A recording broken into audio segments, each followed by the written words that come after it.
light from the side, it really shows the sculpture of the wood. Makes the car look really, really wide. So really happy. Also the color is incredible. So it's really exploding on the screen. Fantastic. Hey guys, we are here in the studios to create some assets for our new baby, the GranTurismo. Some video, photo assets. And since we have the car here, let's get up and take a look together. As you know, the GranTurismo is not just a nameplate for us, it's actually the philosophy of our brand, bringing performance and luxury together. And that is really apparent in how we have designed the new GranTurismo. So let's take a closer look. Before the invention of the GranTurismo concept 75 years ago, a customer basically had to decide between a race car or a car for the road. And what the concept of GranTurismo did is brought these two worlds together. So you could track your car and then drive it home. Basically, by combining this central fuselage with the engine, which in that day was basically that of a Formula One car, and making the car road legal by adding headlights and the volumes that protect the wheels. And the F1 technology is still with us today. The Nettuno engine of the GranTurismo, which comes from the MC20, is mid-car mounted and is utilizing Formula One technology. And that allows us to also, in this case, keep the center line of the car extremely low and allowing the flares, these muscles, to really stand out and create this beautiful sculpture. Now, sculpture combined with purity is extremely important for us because we're not designing cars for a 3-year lease contract. Our cars will go into your collection. They will go into a concours d'elegance, so they need to express visual longevity. And part of that pursuit of perfection is also to eliminate the cut line that we previously had here on the hood. But we're now moving over to the side to be almost invisible and creating this beautiful clamshell hood that in itself is an engineering masterpiece and belongs onto the wall of a museum to be appreciated as a sculpture.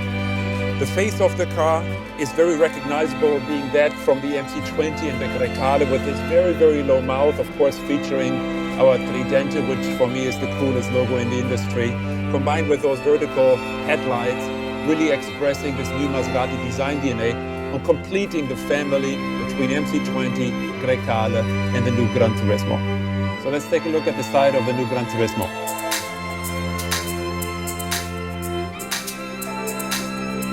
You can really appreciate the clean construction and the amazing proportion.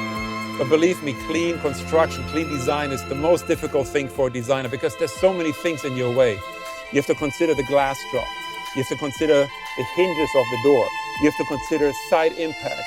But still, with tight collaboration with the engineering team in Modena, we're able to create this very, very pure sculpture, a very pure fuselage design of the door and the rest of the car. When it comes to the front, these beautiful muscles that are covering the massive front tires, 265/20, and the big 295 21-inch wheels. When it comes to this part, we're really applying still the human hand. Yes, we're using lasers, we're digitizing, we're scanning, we're using data. But when it comes to such critical parts of the car that are so important to our design and DNA, we're still applying the touch of the human hand. But let's talk about proportion. Proportion is so important for Maserati and of course a car like the GranTurismo. We were able to accomplish a magic dash-to-axle ratio. And this gets measured from the center of the front wheel to the cut line of the front door. This distance is what makes the proportion so magic. And we were able to achieve that together with the packaging engineers in Modena by putting the V6 behind the front axle, be able to create this beautiful long stretch sculpted hood. Now, at the same time, when it comes to the cabin, the challenge was to find space for 4 grown adults. We wanted at the same time to create something very intimate, something that looks very tight, very sporty. And the trick is, when you look at the central line here, that is actually quite high because it has to clear the head of the rear passengers. At the same time, you have the dropping line, the graphic of the window. This distance is quite big, but allows us to combine package for 4 adults with the look of a very, very tight and sporty cabin. But the result, nonetheless, is through great packaging that we can hold 4 adults and we can combine that with supercar performance that in this combination really lets the GranTurismo stand out. So I hope you enjoyed this little introduction to the Maserati GranTurismo, and I hope to see you soon on the streets.